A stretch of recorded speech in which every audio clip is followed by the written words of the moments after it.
네, 자 이번 시간은 여러분 교재 330쪽에 기타 거래 24번부터 연습하겠습니다. 24번 10월 24일 1월 2일 부실 상사에 대여한 단기 대여금 500만원이 부실 상사의 파산으로 인해 회수 불능으로 확인되었습니다. 이 앞에 문제에서 외상 매출금 200만원이 회수 불능으로 대손 처리했잖아요. 그것과 개념상 같습니다. 그런데 여기서는 이제 외상 매출금이 아니라 단기 대여금이 이 회수 불능이 됐어요. 그러니까 대변의 외상 매출금이 아니라 대변의 단기 대여금 거래처는 부실상사. 그러면 이제 차변은 뭐가 올까요? 단기 대여금에 대손 충당금이 있는가를 봐야 돼요. 거기에서 있으면 대손 충당금으로 처리하고 없으면 이거는 대손 상각비가 아니고 단기 대여금이라는 것은 거래처에 돈을 대여해 준 거잖아요.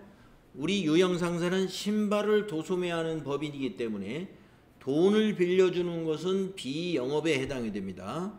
영업이 아니라는 거죠. 그 영업이 아닌 것으로 인해서 대손이 발생했으니까 기타의 대손 상각비라고 하는 영업의 비용으로 처리를 해요. 기타의 대손상각비, 기타의 대손상각비, 차변의 비용 처리합니다. 자, 그러니까 우선 대손 충당금이 있는가를 확인하겠습니다.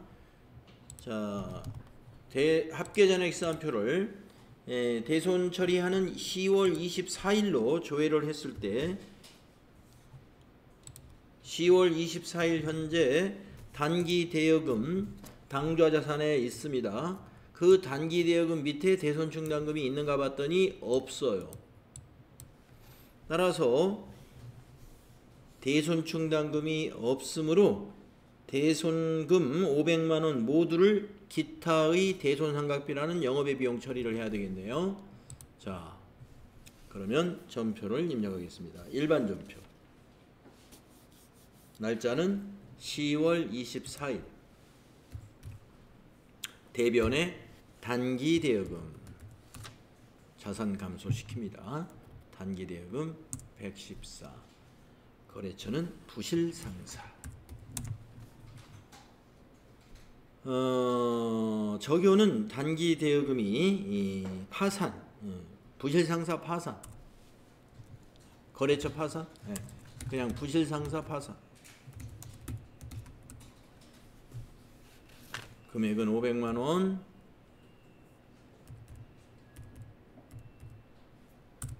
차변에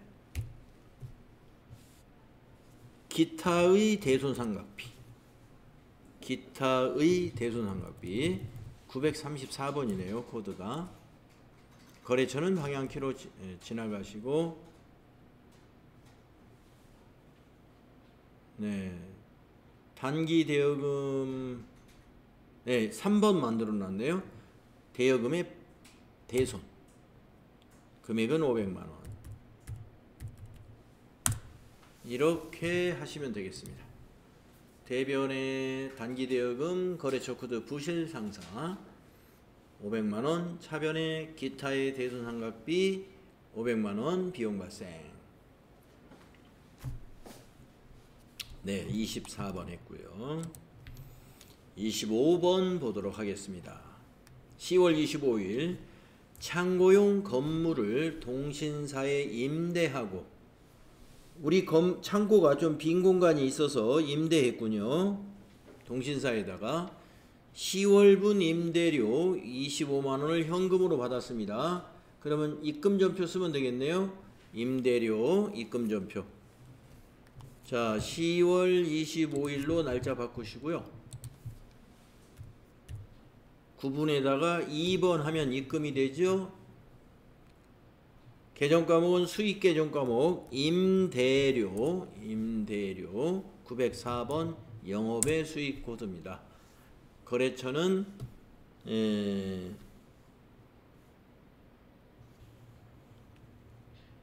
동신사. 거래처 코드를 안 넣어도 되는데 뭐 그냥 넣어주겠습니다. 동신사.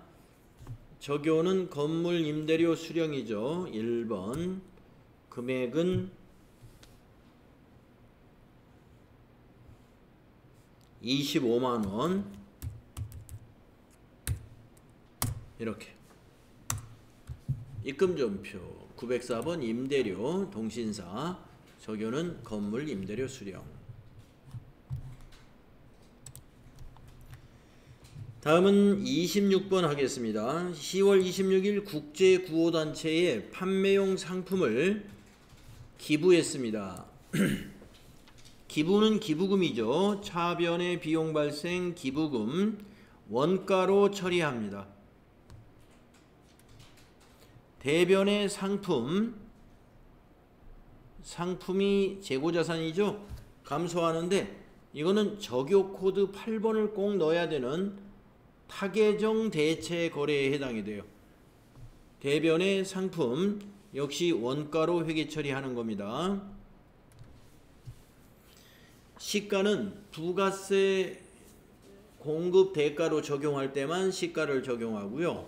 회계 처리는 원가로 합니다. 여기서는 부가세에 관한 얘기가 없기 때문에 메인 매출 전표에 입력하지 않기 때문에 시가를 사용할 때 필요가 없습니다. 그냥 원가로 이런 회계 처리만 해주면 돼요. 차변의 기부금 100만원, 대변의 상품 적요 코드 8번 100만원. 자, 10월 26일로 날짜 고치시고요. 차변의 기부금 영업의 비용이죠. 933. 거래처에다가는 국제 구호 단체 적요에는 상품 기부라고 하시고 금액은 100만원 비용 발생됐고요. 대변의 상품 자산 감소 146번 상품 거래처 적요에다가 8번 넣어야 돼요. 여기 8번에 보시면 타계정으로 대체 상품 코드에 대변의 상품 계정 과목의 적요는 꼭 8번을 써야 됩니다. 그래야 손익계산서가 틀리지 않아요. 대변의 8번 타계정으로 대체 금액은 100만원 되겠습니다. 이렇게 입력하셔야 돼요. 차변의 기부금 100만원, 대변의 상품 100만원. 이때 상품의 적요 코드 8번 코드 타계정 대체, 타계정으로 대체 이거 꼭 해야 된다는 거.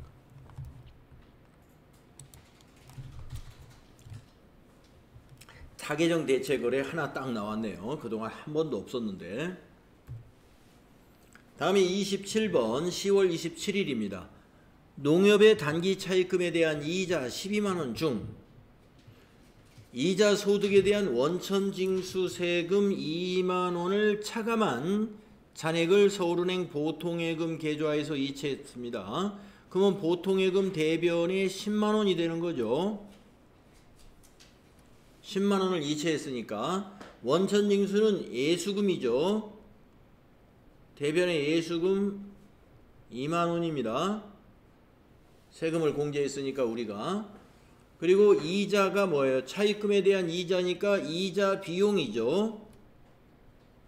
차변의 이자 비용이 12만원 비용 발생됩니다. 네, 차입금에 대한 이자 12만원, 차변이 이자 비용 12만원 처리하면 되고요. 원천징수 우리가 했습니다. 2만원. 그러면 대변의 예수금 부채 증가시키고요. 10만원은 보통예금에서 이체했다는 얘기죠. 대변의 보통예금 서울은행 10만원이에요. 네, 입력을 합니다. 10월 27일 10월 27일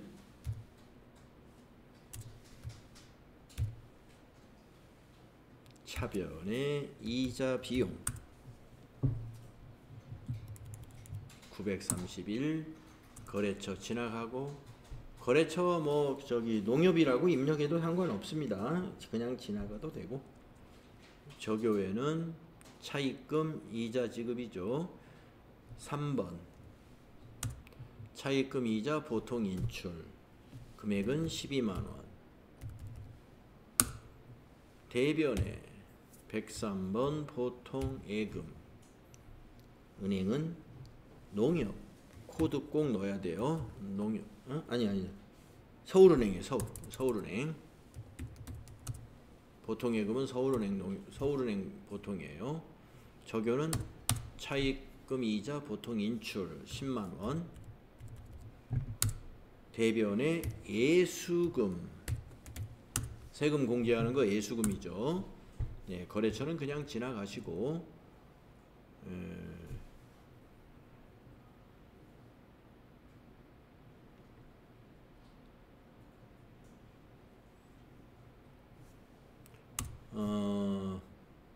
적용은 차입금 이자 보통 인출 이건 좀 아니죠. 네, 원천징수라고 쓰죠. 원천징수 이자 소득에 대한 원천징수를 우리가 한 거예요. 금액은 2만원.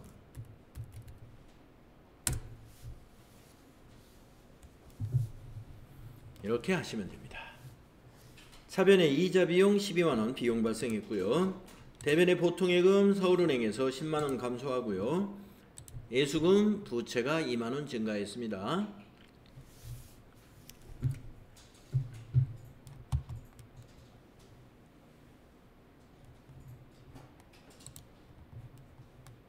다음 28번 볼까요? 10월 28일 안동상사에 대여한 단기대여금 500만원과 이자 25만원을 서울은행 보통예금 계좌로 회수하였다. 보통예금 차변 서울은행. 자, 대변에 가는 계정 과목 단기대여금 자산감소 대변 거래처는 안동상사. 이자 25만원 이자 수익이죠. 빌려준 돈에 대한 이자니까 대변의 이자 수익 25만원 이렇게 정리가 됩니다. 차변의 보통예금은 525만원이 되는 거죠.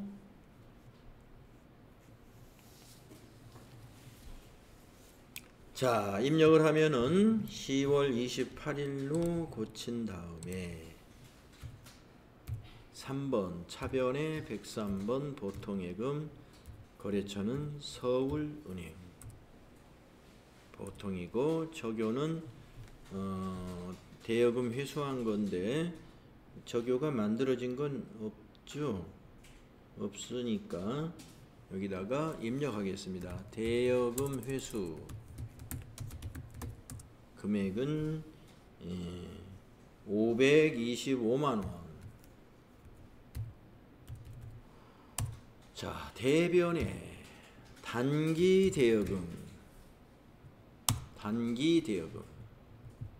114번 거래처 안동상사 대여금 회수 엔터로 복사하시고 500만원 자산 감소. 대변의 이자 수익 영업의 수익입니다. 901번 거래처 엔터로 그냥 안동상사 복사하고 적요에는 대여금 회수 그대로 복사하면 되겠습니다. 대여금 회수에 대한 이자니까 무슨 얘기인지 알아들을 수 있죠. 이자는 25만원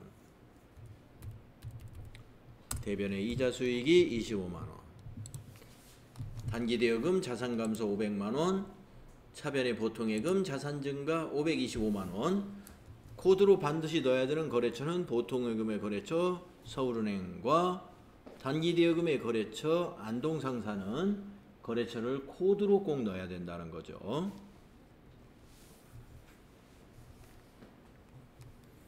(29번) 보겠습니다. 만기가 도래한 서울은행 정기예금 1000만원을 해지하고 정기예금 해지했어요? 그러면 정기예금 대변에 갑니다. 예금의 원금과 원천징수 세액을 차감한 이자 25만 3천 원을 서울은행 보통예금 계좌에 입금하였다. 자, 그럼 서울은행 보통예금 차변이 되겠는데 얼마가 입금됐을까요? 1,000만 원에다가 25만 3,800원. 그래서 보통예금은 1,025만 3,800원이 보통예금 계좌로 입금이 됩니다. 자, 그러면 또 우리가 이 법인세하고 지방소득세, 이거는 우리가 원천징수를 당했죠. 당한 것은 선납세금으로 자산 잡습니다. 차변에 선납세금 46,200원이 되겠네요. 46,200원이 세금이죠. 지방세까지. 자, 그 다음에 이자, 여기 30만원, 이거 이자 수익 잡아야죠. 대변의 이자 수익입니다. 30만원. 네, 좀 복잡하죠. 대변 2개, 차변 2개예요. 대변 2개, 차변 2개. 대변이 정기예금하고 이자소득이고요. 차변은 보통예금하고 선납세금이에요. 좀 복잡한 거래입니다. 이거. 예. 우리가 앞에서 한번 했을 거예요. 이런 문제. 자, 입력을 하면 이렇게 됩니다. 10월 29일로 날짜를 고치고 대변에 정기예금이 만기됐으니까요. 정기예금 대변입니다. 정기예금 어디 거냐면 서울은행 거네요. 서울은행 정기예금이라는 코드가 있네요. 적용에다가는 만기라고 하겠습니다. 만기 금액은 1,000만원. 차변에 대변에 또 하나 있죠. 이자 수익. 이자 수익 발생시킵니다. 이자 수익 대변. 거래처 엔터. 적여도 그냥 만기 이자니까 엔터. 30만원 이자가 발생했죠. 300,000. 자, 이제 차변입니다. 차변의 103번 보통예금 서울은행 계좌죠. 서울은행 보통. 예. 적용은 정기예금 만기. 정기예금 만기라고 넣어주면 좋겠네요. 금액은 10253 800이 들어오죠. 그리고 또 차변에 선납세금이죠. 세금을 미리 냈다 이거예요. 선납세금. 거래처는 그냥 방향키로 지나가세요. 정기예금 만기를 그대로 복사하면 되겠습니다. 46,200원 46200이 선납세금입니다. 정기예금 만기 때 회계처리 좀 복잡하죠.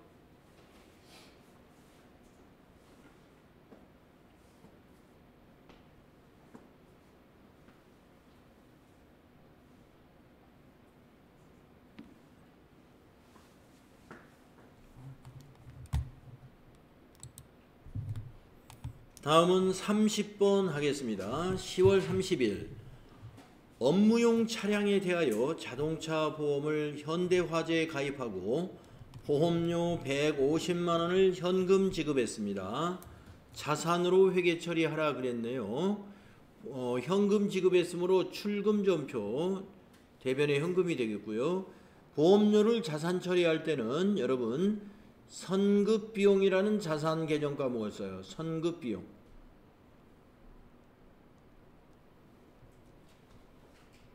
보험료를 자산으로 회계 처리하라 그러면은요. 선급비용 떠올라야 됩니다. 선급비용. 그래서 출금전표 선택하시고 선급비용 입력하면 됩니다. 자, 10월 30일 구분은 1번 출금 선급 비용 133번 거래처는 무슨 보험회사죠? 예. 그냥 현대화재네요. 현대화재 코드가 아마 없을 거예요. 여기다 현대화재라고 써주고, 예, 저 교회는 자동차 보험,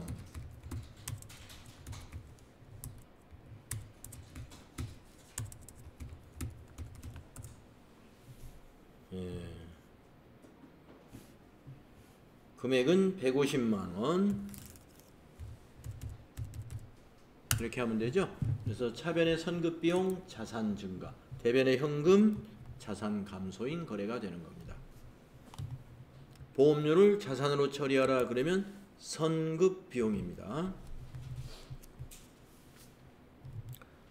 다음에 31번을 보시면은요. 창고 건물의 신축 공사가 완료되어, 자, 건물 완공이 되면은 건설 중인 자산을 건물로 대체하는 것을 포함해서 회계 처리를 해야 됩니다. 자, 9월 5일에 지급한 공사 착수금, 이게 건설 중인 자산일 거예요. 착수금을 제외한 공사잔금 2천만 원을 보통예금에서 이체했다. 여기서 여러분이 보통예금 2천만 원 이체한 이것만 건물로 잡으면 안 됩니다. 그래서 9월 5일 전표를 가서 착수금을 얼마 정리했는지 보도록 하겠습니다. 자, 일반 전표 9월 5일 날짜로 조회해 보겠습니다. 일반 전표 9월 5일. 네, 자, 차변의 건설 중인 자산, 창고 건물 신축 공사 대금 해서 1,000만 원 받은 게 있어요. 아니 받은 게 아니라 지급한 게 있어요. 대변의 보통예금이니까. 그러면 이제 건설 중인 자산 차변을 완공했으니까 이거를 대변으로 보내고 건물로 이제 대체를 시키는 거예요. 네, 그러면 자, 날짜는 이제 며칠로 고치느냐? 10월 31일로 고쳐보세요.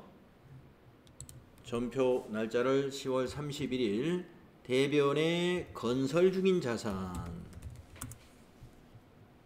건설 중인 자산 214번.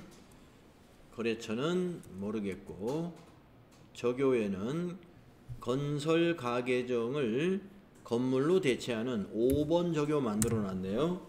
이 건설 중인 자산은 임시계정, 가계정입니다. 그래서 건설 가계정의 건물 대체 1,000만 원. 그리고 오늘 대변의 보통예금이 2천만 원 이체되죠. 보통예금에서.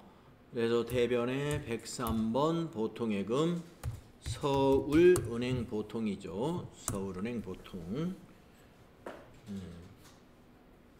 서울은행 보통.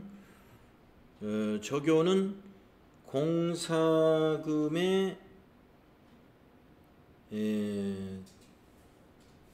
공사잔금이죠.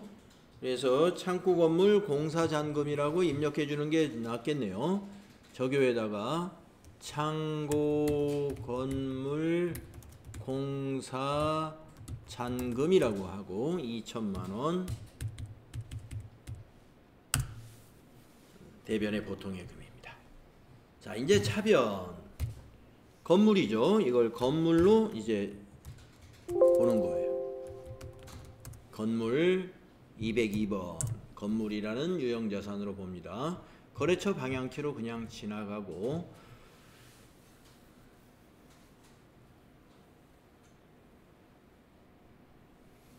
네, 저 교회는 창고 건물 완공이라고 하면 됩니다. 창고 건물 완공 금액은 3천만 원. 네. 물론 건물 완공됐을 때 이것만 건물이 되는 게 아니라 이제 그 다음쯤에 건물 취득 신고, 또 등기 하려면은 취득세하고 등록세 이런 걸 내야 되겠죠. 그것도 다 건물로 처리하면 돼요.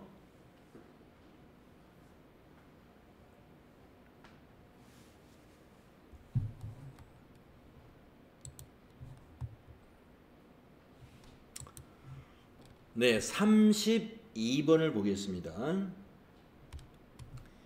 10월 31일이고요. 창고 건물을 등록하면서 이제 등록하는군요. 법령에 의거 공채를 액면으로 구입하고 대금 30만 원을 현금 지급합니다. 공채 매입 시 공정가치는 26만 원입니다. 단기 매매 증권으로 회계 처리합니다. 이랬어요. 자, 그러면 차변의 단기 매매 증권으로 회계 처리할 금액은 공정가치예요. 단기 매매 증권은 26만 원. 그러면 30만 원 지급했는데 4만 원은 뭘로 보느냐? 건물 등록과 관련된 비용으로 봐야 돼요. 그래서 건물로 회계 처리합니다. 차변의 건물이 4만 원. 그리고 대변의 현금이 30만 원이에요. 자, 차변의 단기 매매증권 26만 원. 그 다음에 건물이 4만 원. 그리고 대변의 현금이 30만 원. 10월 31일 전표를 또 하나 밑에다 입력합니다. 차변의 단기 매매증권이 거래처는 그냥 지나가시고 저교에다가는 공채 매입한 거죠. 2번 국공채 매입 26만 원. 공정가치로 취득원가를 봐야 돼요. 또 차변에 건물 자산 잡아야 돼요. 네, 국공채 매입 그대로 복사하시고 4만 원. 이거는 건물로 보는 국공채 매입 대금이에요. 대변에 101번 현금 거래처 그냥 지나가시고 네, 국공채 매입 30만 원. 네, 이렇게 입력해 놓으면 국공채 매입을 30만 원의 현금으로 했는데 이 중 26만 원은 단기 투자인 단기 매매증권이라는 계정으로 회계 처리했고 4만 원은 건물의 취득원가로 회계 처리했구나 이런 얘기입니다.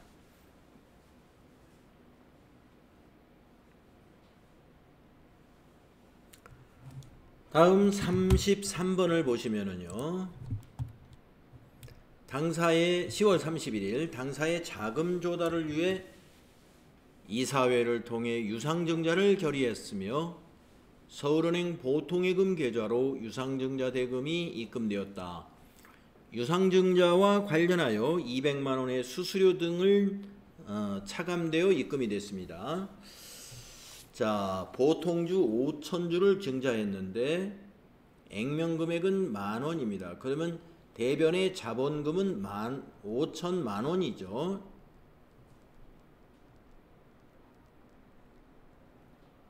$5천만. 자, 그런데 차변에 서울은행 보통예금 계좌로 대금이 입금되었는데요. 200만 원 차감하고 입금됩니다. 근데 얼마에 발행했어요? 한 주당 12,000원에 발행을 하죠. 5,000주를. 그러면 6천만 원이 되겠네요. 그런데 200만 원 빼고 들어오죠. 수수료로 빼고. 그러면 6천에서 200을 빼면 5,800만 원이 들어오죠. 그래서 차변의 보통예금은 5,800입니다. 그러면 이제 800만 원을 뭘로 인식합니까? 대변의 주식 발행 초과금으로 인식하죠. 자본잉여금에 해당되는 개정과목 주식 발행 초과금.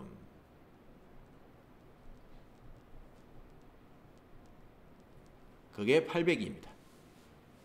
그러면 차변 보통예금 5,800, 대변의 자본금 5천만 원, 주식 발행 초과금 800만 원 하면 차대변이 일치하죠.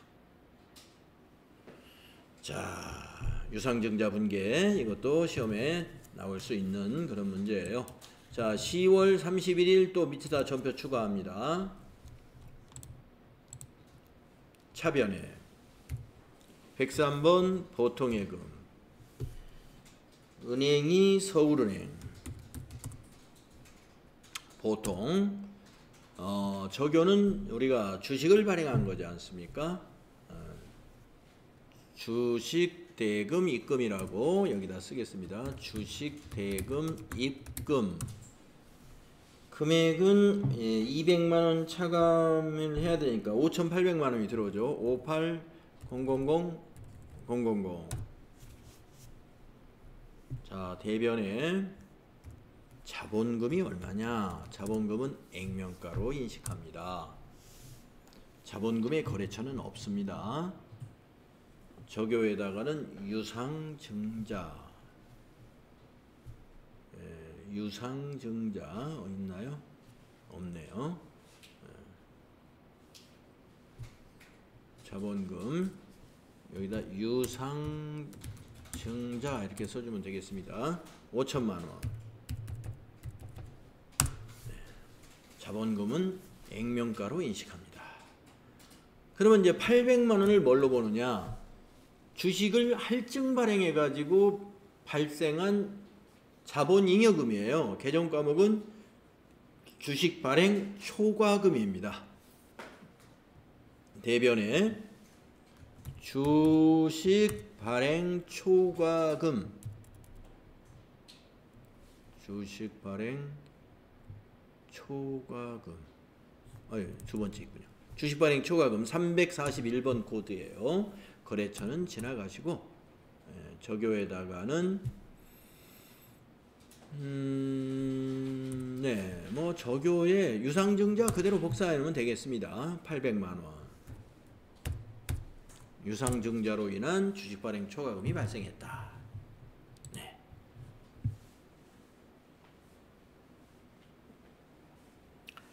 자, 유형상사의 기타 거래 연습 문제 뒷부분에 조금 더 까다로운 회계 처리 내용들이 여기 330쪽에 많이 있었습니다. 우리가 앞에서 많이 연습해 보지 않은 유형의 기타 거래이기 때문에 여러분들이 시험을 준비할 때는 이렇게 자주 연습해 보지 않은 것들을 놓치지 마시고 시험 직전에 좀 연습을 해둬야 돼요. 자, 이렇게 해서 유형상사의 일반전표 입력 연습을 다 마쳤습니다. 우리가 유형상사의 기초정보관리 처음에 이걸 했었고요. 기초정보관리 연습 문제 했었고, 그 다음에 이제 일반전표 일반전표 연습을 했어요. 그럼 남아있는 게 뭘까요? 이제 유형상사의 메인 매출전표 입력 연습, 이게 남아있고, 그 다음에 결산 수정 분계, 그 다음에 회계 정보 분석, 이 부분이 이제 남아 있죠. 그래서 우리가 여기까지 하면은 이제 유형상사가 끝나게 되겠습니다. 그래서 유형상사를 공부하는 내용은 앞에서 우리가 3일 패션에서 공부했던 내용을 다시 한번 복습하는, 재복습하는 그런 과정이에요. 그래서 유형상사 끝나면 이제 그 다음부터는 최신 기출문제입니다. 이제 시험 준비, 시험 준비가 되죠. 그래서 이제 우리는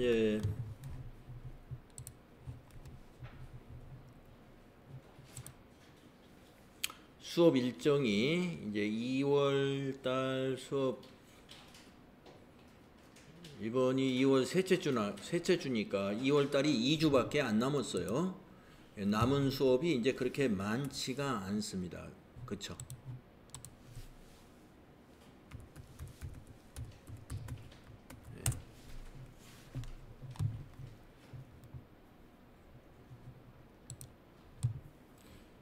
우리가 수업은 원래 3월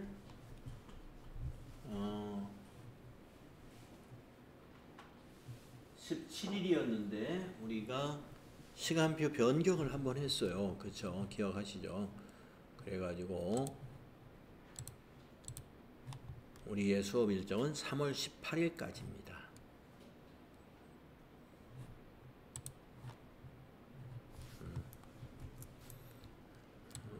여기가 바로 여기에 해당되는데 수업 기간이 이제 1월 8일 날 우리가 시작했고요. 3월 18일까지 하루가 늘어났어요. 그래서 이제 남은 거는 이번 주하고 다음 주 그리고 3월 18일이니까 3월에 한 2주 남아 있는 거예요. 2주. 3월 3일 날 또 월요일인데 그날 수업이 없는 공휴일이죠. 대체 공휴일.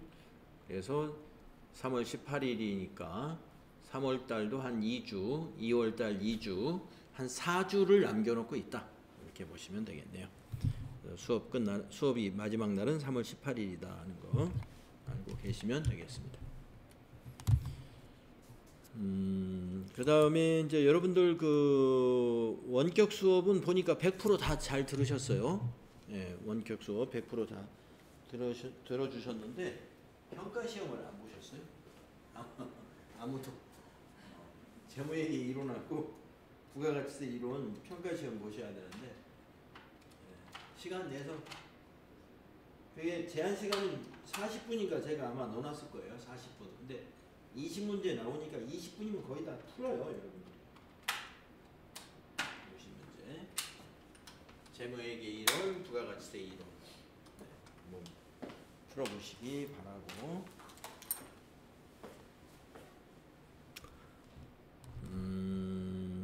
혹시 질문 있으신가요? 다른 뭐 질문. 자격증 시험 볼 때는 예. 3월 달에 저희가 원서 접수해서 각자 알아서 신청해서 보면 돼요. 예, 그러셔야 됩니다. 그래서 이제 그 시험을 접수하는 사이트는 여러분이 앱에서 우리 스마트폰에서도 접수가 가능하기 때문에 앱에서 AT 자격시험이라는 앱을 설치해가지고 시험에 접수하는 방법 있겠습니다만은 PC에서 할 때는 이와 같이 AT 자격시험 홈페이지가 있습니다. AT 자격시험은 다른 시험하고 지금 회계 관련 시험 중에서 AT 자격시험이 유일하게 비대면으로만 자격시험을 봅니다. 예, 그래서 어떻게 보면 편한 거지만 또 어떻게 보면 새로운 스타일이기 때문에 좀 새로운 유의사항들이 많이 있어요. 그래서 공지사항을 미리미리 보셔가지고 미리 지난 회차에 공지사항 더보기를 눌러보면은 이번에 이제 79회 시험에 79회 AT 비대면 시험 수험자 공지사항 이렇게 나와 있거든요. 79회 시험이 이번 2월에 치루어지는 시험입니다. 15일 날 벌써 22일 시험이던가요? 22일이네요. 이번 주 토요일 날 보는 거네요. 그러면 여기 유의사항들이 쭉 나와 있고요. 깨알같이 나와 있습니다만은 군데군데 관련 동영상, PDF 파일 이런 것들이 있습니다. 그래서 이런 것들을 미리 좀 학습을 해서 준비하시는 거 필요하시겠습니다. 관련 동영상은 여기 있네요.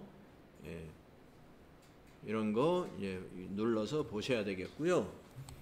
시험 접수 일정은 이 홈페이지 첫 화면에 이렇게 있는데 여러분이 3월에 시험이 끝나기 때문에 우리 진도가 끝나기 때문에 3월에 보시는 게 가장 좋겠죠. 그래서 3월 22일 토요일 날 시험이 있고요. 원서 접수는 3월 6일 날부터 12일 날까지 요 기간에 핸드폰이나 이 PC에서 원서 접수를 하셔야 돼요. 3월 6일부터 12일입니다. 그때도 제가 안내는 하겠습니다만은 여러분들 미리 알고 계시고 제가 그날 깜빡하고 또 얘기를 안 할 수도 있죠. 그래서 3월 6일부터 3월 12일이 제 80회 시험에 응시하는 게 좋겠죠. 우리가 3월 18일 날 수업 끝나고 바로 그 주에 시험이 있어서 좋겠네요. 바로 보니까 잊어버릴 것은 없네요. 그러면 여러분 발표가 바로 28일 날 발표가 있습니다. 각자 원서 접수를 해야 되고요. 여러분들이 개인별로 원서 접수를 하시고 28일 날 합격자 발표를 하거든요. 그래서 여러분이 여기에서 이제 그 조회를 시험 보고 나서 여러분 이제 아이디로 로그인을 해보면은 그 이런 거 자격증 취득 확인서 이런 거를 PDF로 저장할 수가 있어요. JPG든 PDF든 상관없습니다. 그래서 이 취득 확인서를 저에게 보내주시면 됩니다. 뭐 만약에 떨어졌다면 뭐 어쩔 수 없겠죠. 그래서 여러분이 보내주시면 우리 그 행정 시스템에 보시면 결과 관리 안에 자격증 정보 등록이라고 있어요. 자격증 정보 등록. 그래서 여러분의 자격증 정보를 행정 시스템에 입력을 제가 해드립니다. 입력하는 게 좋아요. 합격했는데 입력 안 하는 것보다는 입력되는 게 여러분에게도 좋고 저희 학원에도 좋습니다. 그래서 잊어버리지 마시고 자격정보 등록할 수 있도록 보내주시면 되겠습니다. 또 혹시 다른 질문 있으실까요?